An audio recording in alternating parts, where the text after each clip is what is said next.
A lot of you had questions about when I receive my editorial letter if I can go over how I break it down before revising.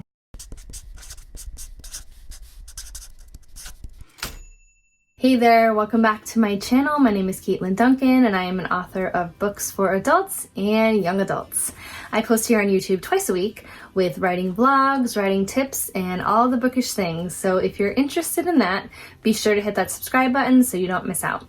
So today's a little bit of an informal video. I do not have a writing vlog this week, but I should next week because I did receive my edits for my next novel with HQ Digital. Now, I did get a note from my editor that the book was pretty clean as is, which is a great note to hear.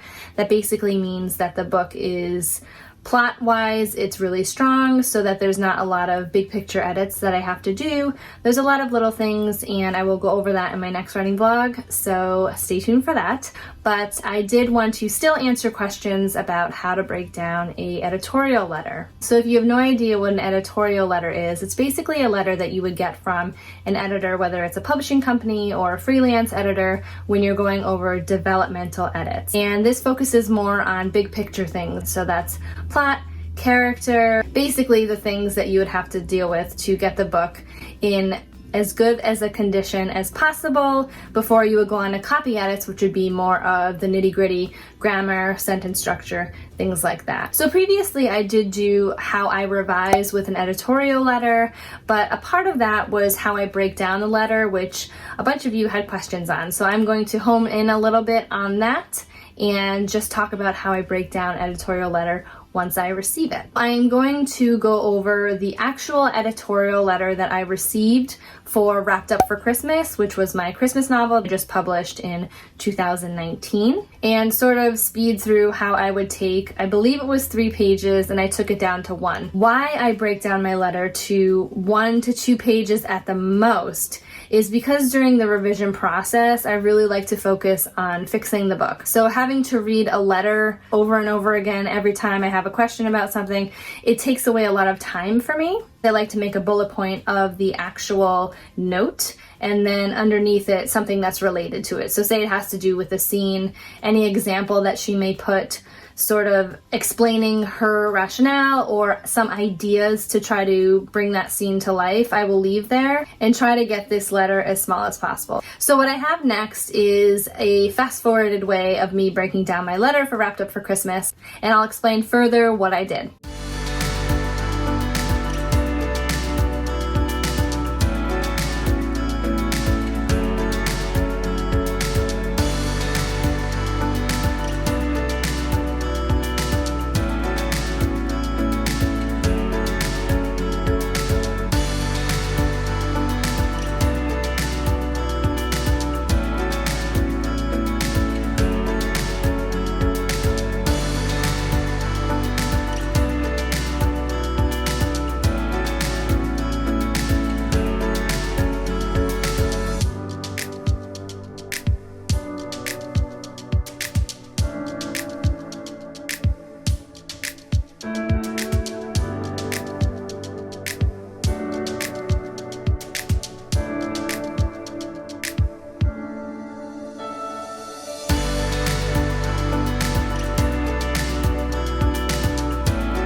So during the breakdown of the letter, you saw that I went through the letter once. I picked out all of the things that I wanted to break down to, and it was still 2 pages. I continued to break it down over and over again until I just got that 1 page. Then what I do at this point in the process is I will take all of the notes and I will sort them in terms of big picture all the way down to scene level things. So big picture examples would be, for Angie, the main character in my book, my editor wanted me to draw out her emotions a little bit. I find when I write my first drafts, I really just try to get the plot of the story down, and my revisions tend to focus a lot on emotion and setting. So I put all of those at the top because those are the things that I want to focus on when I go through my revision. I want to focus on them throughout most of the book. I am not the type of person who can just do a read of the whole manuscript based on character or just plot or just setting. I need to do it linearly.